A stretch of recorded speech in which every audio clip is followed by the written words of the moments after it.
नमस्कार, मैं हूं अजय और हमारे इस खास बुलेटिन में आप सभी का स्वागत है। अगले आधे घंटे में हम आपको दिखाएंगे 1 मिनट में पूरी खबर और उसका पूरा विश्लेषण भी।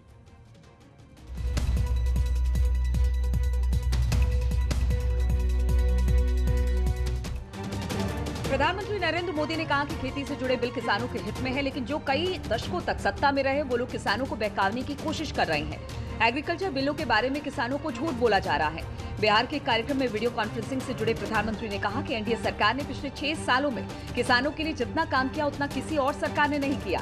जो लोग दशकों तक देश में शासन करते रहे हैं, सत्ता में रहे हैं, देश पर राज किया है, वो लोग किसानों को इस विषय पर भ्रमित करने की कोशिश कर रहे हैं। प्रधानमंत्री मोदी ने कहा कि कृषि क्षेत्र से जुड़े इन दोनों नए विधेयकों से किसान और ग्राहक के बीच सक्रिय बिचौलियों पर लगाम लगेगी। ये बिचौलिए किसानों की कमाई का बड़ा हिस्सा खुद ले लेते हैं, लेकिन अब आगे ऐसा नहीं होगा। प्रधानमंत्री मोदी ने कहा कि 21वीं सदी का किसान बंधनों में नहीं होगा, बल्कि खुलकर खेती करेगा। कृषि से संबंधित 2 बिलों को लोकसभा में पास होने के बाद राजनीति गर्मा गई है। एसपी अध्यक्ष अखिलेश यादव ने बिल के विरोध में लिखा है कि बीजेपी सरकार खेती को अमीरों के हाथों गिरवी रखने के लिए विधेयक लाई है। ये खेतों की मेड़ तोड़ने की साजिश है। मायावती ने ट्विटर पर लिखा है, इस तरह के कानून का समर्थन उनकी पार्टी नहीं कर सकती। मायावती ने कहा है कि केंद्र सरकार को इस बारे में फिर से सोचना चाहिए। विपक्ष के आरोपों पर जवाब देते हुए प्रधानमंत्री मोदी ने कहा है कि बिल के बारे में गलत बातें फैलाई जा रही हैं। इन सुधारों से किसानों को अपनी उपज बेचने में और ज्यादा विकल्प मिलेंगे और ज्यादा अवसर मिलेंगे। बिल के विरोध में कांग्रेस नेता हरीश रावत ने देहरादून में धरना दिया। हरीश रावत ने कहा है कि नए बिल से न्यूनतम समर्थन मूल्य का सिस्टम, सस्ता गल्ला सिस्टम खत्म हो जाएगा, बिचौलिए हावी हो जाएंगे। हरीश रावत ने कहा है कि पुरानी व्यवस्था में कुछ कमी है तो उन्हें दूर किया जा सकता है, लेकिन नया कानून किसानों के हित में नहीं है। उत्तर प्रदेश में रोजगार को लेकर सीएम योगी ने बड़ा फैसला लिया है। लोकभवन में अधिकारियों की बैठक लेते हुए सीएम योगी ने सभी विभागों से तत्काल खाली पड़े पदों का ब्यौरा मांगा है। सीएम योगी ने कहा है कि अब तक हुई 3 लाख भर्तियों की तरह ही पारदर्शी तरीके से अगले 3 महीने में भर्ती प्रक्रिया शुरू की जाए और 6 महीने में नियुक्ति पत्र बांटे जाएं।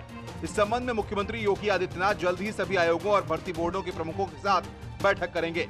सरकारी आंकड़ों के मुताबिक अब तक उत्तर प्रदेश में बड़ी सरकारी भर्तियों में 1,37,000 पुलिस की भर्तियां की जा चुकी हैं, 50,000 अध्यापकों की भर्तियां हो चुकी हैं, 1 लाख से ज्यादा अन्य विभागों में सरकारी भर्तियां की जा चुकी हैं। मुख्यमंत्री जी ने ये भी आदेश दिए हैं कि जितने भी आयोग हैं, जो भी भर्ती बोर्ड हैं, उनके सभी जो अध्यक्ष हैं या जो मुख्य कार्यकारी अधिकारी हैं, उनकी शीघ्र ही वो बैठक इस संदर्भ में आयोजित करेंगे। जो उन्होंने निर्धारित किया है टाइमलाइन, 6 महीने में इन पदों को भरने की कार्रवाई सुनिश्चित करेंगे। धर्मांतरण की आड़ में महिला उत्पीड़न और लव जिहाद के मामलों पर मुख्यमंत्री योगी आदित्यनाथ ने सख्त कदम उठाने के निर्देश दिए थे। इसे लेकर उत्तर प्रदेश की योगी सरकार भी जल्द ही अध्यादेश लाने वाली है। दूसरे राज्य भी इसे लेकर राज्य सरकार से विचार विमर्श में लगे हुए हैं। वहीं यूपी सरकार इस अध्यादेश को अब जल्द लेकर आने वाली है। उत्तर प्रदेश राज्य विधि आयोग ने सूबे में धर्मांतरण रोकने के लिए कानून बनाने की सिफारिश की है। स्टेट लॉ कमीशन ने उत्तर प्रदेश में धर्मांतरण को लेकर एक रिपोर्ट तैयार की है। स्टेट लॉ कमीशन ने धर्मांतरण पर प्रभावी रोक लगाने के लिए कानून की सिफारिश की थी। तो कैसे इस तरह की घटनाओं पर रोकथाम लग सके और जो लोग इसको एक गलत मंशा के साथ इस तरह की घटनाओं को अंजाम दे रहे हैं, उनके खिलाफ कैसे कड़ी कार्रवाई हो सकती है, उसको लेकर एक रणनीति तैयार की जा रही है और बहुत जल्द ये पूरा प्रारूप आप सबके सामने होगा। यूपी में लंबे समय से वीएचपी भी धर्मांतरण को रोकने के लिए कड़ा कानून बनाए जाने की मांग करती रही है। कुछ ही दिनों में मेरठ, लखीमपुर खीरी, कानपुर में लव जिहाद के मामलों ने तूल पकड़ा है। गैर समुदाय के युवाओं के जरिए युवतियों को प्रेम जाल में फंसाने की बातें सामने आई हैं। हाल ही में जेल से रिहा हुए शर्जील उस्मानी की अलीगढ़ पुलिस एक बार फिर से तलाश कर रही है। दरअसल शर्जील ने अपने सोशल मीडिया अकाउंट पर बाबरी मस्जिद को लेकर भड़काऊ पोस्ट किया है। शर्जील उस्मानी के जरिए ट्विटर पर किए गए पोस्ट में शर्जील ने दोबारा से अयोध्या में मस्जिद बनाए जाने की बात लिखकर पोस्ट की है। जो एक आपराधिक पृष्ठभूमि का व्यक्ति शर्जील उस्मानी जो जेल से बाहर निकल के आ चुका है, अब पुनः वह सोशल मीडिया के माध्यम से जहर उगल रहा है और मुस्लिम जो समुदाय है उसको भड़काने का कार्य कर रहा है। सिविल डिसोबीडियंस के लिए वह आह्वान कर रहा है कि वह मुसलमान सड़क पर उतरें और सिविल डिसोबीडियंस करें। बीजेपी के छात्र नेता ने डीजीपी को पत्र लिखकर शर्जील उस्मानी के खिलाफ कार्रवाई की मांग की है। द्वारा डीजीपी यूपी श्रीमान पुलिस महानिदेशक उत्तर प्रदेश को एक पत्र प्रेषित किया गया है और उसमें ये मांग करी गई है कि पुनः शर्जील उस्मानी के ऊपर कठोर से कठोर कार्रवाई की जाए। अलीगढ़ की एएमयू में एनआरसी और सीएए के विरोध में प्रदर्शन के दौरान हुई घटनाओं में शर्जील उस्मानी को जेल भेजा गया था। शर्जील ने इस ट्वीट में एक लेटर पोस्ट किया है जिसमें एक बार फिर से मुस्लिम आबादी को हुकूमत और सीएए के खिलाफ भड़काने की कोशिश की गई है। गौतम बुद्ध नगर में सफाई कर्मचारियों ने शहर में उत्पात मचाया। नोएडा विकास प्राधिकरण के बाहर अपनी मांगों को लेकर सफाई कर्मचारी हड़ताल पर हैं। सफाई कर्मचारियों ने शहर की सड़कों पर कूड़ा कचरा फैलाया। पुलिस ने सफाई कर्मचारियों को ऐसा नहीं करने की चेतावनी दी। चेतावनी के बावजूद सफाई कर्मचारी उत्पात मचाते रहे। हालात काबू करने के लिए पुलिस को लाठीचार्ज करना पड़ा। उत्पात मचा रहे कर्मचारी को भगाया गया। पुलिस ने धरना दे रहे सफाई कर्मचारियों को भी फौरन हटाने की चेतावनी दी। मुनाफाखोरी को बंद करने की मांग पर भूख हड़ताल पर बैठे 6 सफाई कर्मियों को देर रात पुलिस ने गिरफ्तार कर लिया। पिछले कई दिनों से ये प्रदर्शन चल रहा था। पुलिस ने की कार्रवाई करते हुए घटनास्थल को खाली करवाया। पुलिस कार्रवाई से सफाई कर्मियों में काफी गुस्सा है। सेक्टर 6 स्थित प्राधिकरण के बाहर धरना दिया जा रहा था। प्रदर्शन कर रहे सफाई कर्मियों की तबीयत बिगड़ गई, उसे अस्पताल में भर्ती कराया गया। अस्पताल में भारी पुलिस बल तैनात है। अथॉरिटी के जरिए दी गई शिकायत के बाद एफआईआर और गिरफ्तारी की गई है। सालों से ठेकेदारी प्रथा के खिलाफ और मूलभूत सुविधाओं को लेकर सफाई कर्मचारी प्रदर्शन करते आ रहे हैं। माफिया और विधायक मुख्तार अंसारी के बेटे अब्बास अंसारी को दिल्ली पुलिस ने नोटिस भेजा है। अब्बास पर नियमों के खिलाफ लाइसेंस पर असलाह खरीदने का आरोप है। नेशनल लेवल के शूटर अब्बास अंसारी पर आरोप लगे थे कि उन्होंने एक लाइसेंस पर 7 हथियार खरीदे थे। इस मामले में यूपी एसटीएफ ने एफआईआर दर्ज कराई थी। जांच के दौरान अब्बास के 7 असलहे जमा करा लिए गए थे। आरोप लगा है कि इसके बाद नियमों के विरुद्ध जाकर अब्बास ने 8वां हथियार खरीद लिया। अब अब्बास के वसंतकुंज आवास पर पुलिस ने कारण बताओ नोटिस भेजा है। वसंतकुंज स्थित आवास पर लखनऊ पुलिस ने पिछले साल छापेमारी की थी। छापेमारी में पुलिस ने 6 हथियार और 4000 से ज्यादा कारतूस बरामद किए थे। वहीं लखनऊ पुलिस ने मुख्तार के दोनों बेटों अब्बास और उमर अंसारी पर शिकंजा कस दिया है। दोनों पर 25-25 हजार का इनाम घोषित किया गया है। जल्द ही दोनों के खिलाफ गैर जमानती वारंट जारी कर उनकी गिरफ्तारी की जाएगी। मुख्तार अंसारी और उनके बेटे उमर और अब्बास के खिलाफ हजरतगंज कोतवाली में जालसाजी साजिश रचने, जमीन पर अवैध कब्जा करने के आरोप में केस दर्ज है। अयोध्या नगर निगम में टैक्सी स्टैंड के फर्जी ठेकेदार द्वारा लाखों का चूना लगाया जा रहा था। खबर मिलने पर नगर आयुक्त विशाल सिंह लखनऊ गोरखपुर हाईवे के नवीन मंडी ओवरब्रिज के नीचे छापा मारते हैं, जहां भारी मात्रा में फर्जी रसीद बुक बरामद हुई। नगर निगम की टीम को देखते हुए मौके पर मौजूद ठेकेदार कर्मचारी फरार हो गए। नगर आयुक्त ने बताया है कि उन्हें खबर मिली थी कि टैक्सी स्टैंड पर आए दिन मारपीट होती है, जिससे कानून व्यवस्था भी प्रभावित हो रही है। टैक्सी स्टैंड के ठेकेदार ही फर्जी रसीद बुक छपवाकर नगर निगम क्षेत्र में या नगर निगम क्षेत्र के बाहर वाहनों से वसूली करते हैं। जो रसीद बुक बरामद की गई है उस पर नगर निगम टैक्स अधिकारी के हस्ताक्षर नहीं है। जो भी नगर निगम से बिल बुक या रसीद बुक निर्गत किए जाते हैं उससे संबंधित विभाग के अधिकारी के हस्ताक्षर होते हैं। संबंधित ठेकेदार के खिलाफ कार्रवाई के निर्देश दिए गए हैं। यूनियन के लोगों से लड़ाई हो रही है, वो एक लॉ एंड ऑर्डर की प्रॉब्लम है। जो वहाँ पे मंडी चौकी के प्रभारी हैं उनको भी मौके पे बुला लिया गया था। उनको भी मैंने कहा है कि इस तत्काल इसमें जो है वो प्रभावी कार्रवाई करें ताकि लॉ एंड ऑर्डर की सिचुएशन खराब ना हो। और नगर निगम का जो ठेकेदार है उसके विरुद्ध भी कार्रवाई करने के लिए आदेश जो हमारे विविध कर अधीक्षक है उनको दे दिया गया है। सीतापुर में पंचायत भवन बनवाने को लेकर 2 पक्षों में विवाद हो गया। देर रात हुए विवाद में प्रधान पटवा ग्रामीणों में संघर्ष हो गया। दोनों तरफ से जमकर ईंट पत्थर चले, जिसमें एक युवक की मौत हो गई। घटना की जानकारी मिलते ही एसपी आरपी सिंह भारी पुलिस बल के साथ मौके पर पहुंचे। पुलिस ने 4 आरोपियों को हिरासत में ले लिया। मामले में एफआईआर दर्ज कर ली गई है। पुलिस का कहना है कि युवक के शरीर पर किसी प्रकार की चोट के निशान नहीं पाए गए हैं। मौत के कारणों का पता लगाने के लिए पोस्टमार्टम के लिए शव को भेज दिया गया है, जिसकी रिपोर्ट आने के बाद कानूनी कार्रवाई की जाएगी। फिर भी मौत का सही कारण जानने के लिए उसका पोस्टमार्टम कराया जा रहा है। थाने में 304 आईपीसी के तहत मुकदमा दर्ज किया गया है। नामजद 4 लोगों को हिरासत में लिया गया है। पोस्टमार्टम रिपोर्ट आने के पश्चात आवश्यक विधिक कार्रवाई की जाएगी। ग्राम प्रधान के जरिए गांव में पंचायत भवन का निर्माण कार्य कराया जा रहा था, लेकिन गांव के ही कई लोग इस निर्माण का विरोध कर रहे थे। विपक्षियों के विरोध की वजह से निर्माण कार्य रुकवा दिया गया, लेकिन विपक्षी गुट निर्माण कार्यस्थल पर आए और पंचायत भवन की आधी बनी बिल्डिंग को गिरा दिया, जिसके बाद विवाद इतना बढ़ गया कि ईंट पत्थर चलने लगे। पथराव और भगदड़ में युवक इसरार की मौत हो गई। पीलीभीत में एक शख्स ने शादी के 1 महीने के अंदर ही अपनी पत्नी को तलाक दे दिया।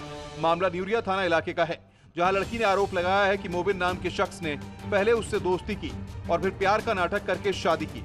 आरोप है कि जब लड़की प्रेग्नेंट हो गई तो मोबिन खान ने पहले उसका अबॉर्शन करवा दिया और फिर 3 तलाक बोलकर लड़की को घर से निकाल दिया।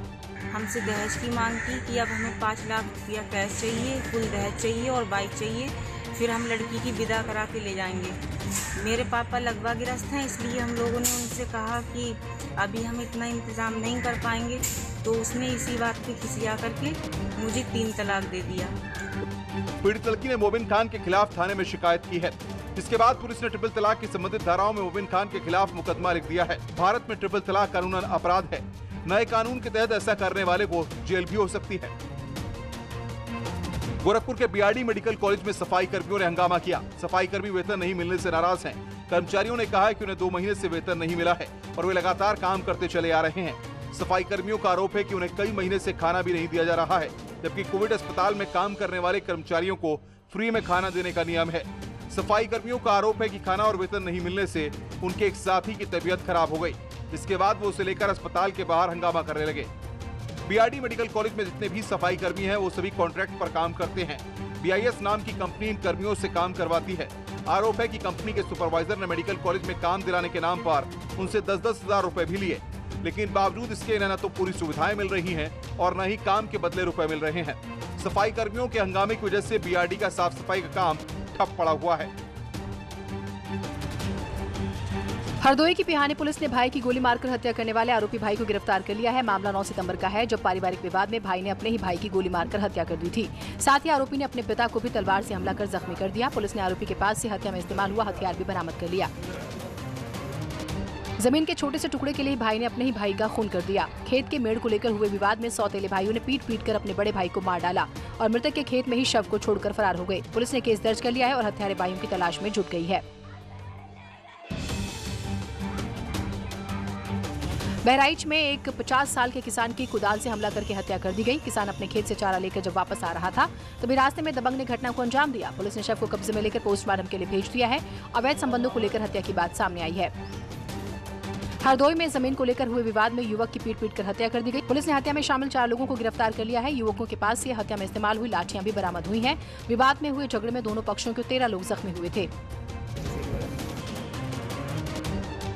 इटावा में तमंचे की नोक पर बदमाशों ने पेट्रोल पंप पर कार में पेट्रोल डलवाया। पूरी घटना वहां लगे सीसीटीवी में कैद हो गई। मामला थाना भरथना इलाके का बताया जा रहा है। अलीगढ़ में चोरों ने मोबाइल शोरूम को अपना निशाना बनाया और ये पूरी घटना सीसीटीवी में कैद हो गई। कानपुर में बदमाशों ने हथियार के बल पर लूट की वारदात को अंजाम दिया। लुटेरों ने हथियारों से घर वालों को डराया, साथ ही महिलाओं को किडनी निकालने की धमकी दी। लूट के दौरान लुटेरों ने महिलाओं को जमकर पीटा। पुलिस ने केस दर्ज कर लिया है और लुटेरों की तलाश में जुट गई है। इसमें प्रथम दृष्टया इन्होंने वादी पक्ष ने 2 लोगों को बताया है। सीसीटीवी फुटेज में भी 2 लोग ही हैं और यहाँ पे सामान वगैरह लेके गए। लौटते कुछ ही पलों में और खबरों के साथ।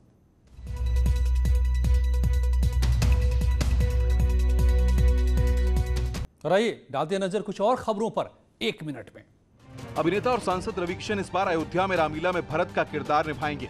रवि किशन भोजपुरी के साथ साथ हिंदी फिल्मों में भी काम करते हैं और वो अभी गोरखपुर से बीजेपी के सांसद भी हैं।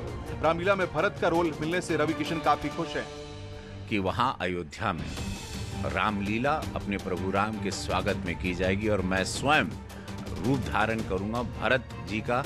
अयोध्या में हर साल भव्य रामलीला होती है, लेकिन इस बार की रामलीला और भी भव्य होगी क्योंकि राम मंदिर के शिलान्यास के बाद ये पहली रामलीला होगी। इस बार की रामलीला में खास बात ये होगी कि इसका लाइव प्रसारण अलग अलग सोशल मीडिया प्लेटफॉर्म्स पर किया जाएगा ताकि रामलीला देखने वालों की भीड़ न लगे।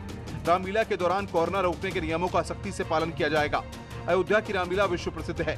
यहाँ भारत के साथ साथ दूसरे देशों के कलाकार भी रामलीला में परफॉर्म करने के लिए आते हैं। इस बार की रामलीला थोड़ी देर से शुरू होगी क्योंकि मलमास की वजह से नवरात्रों की शुरुआत देर से हो रही है।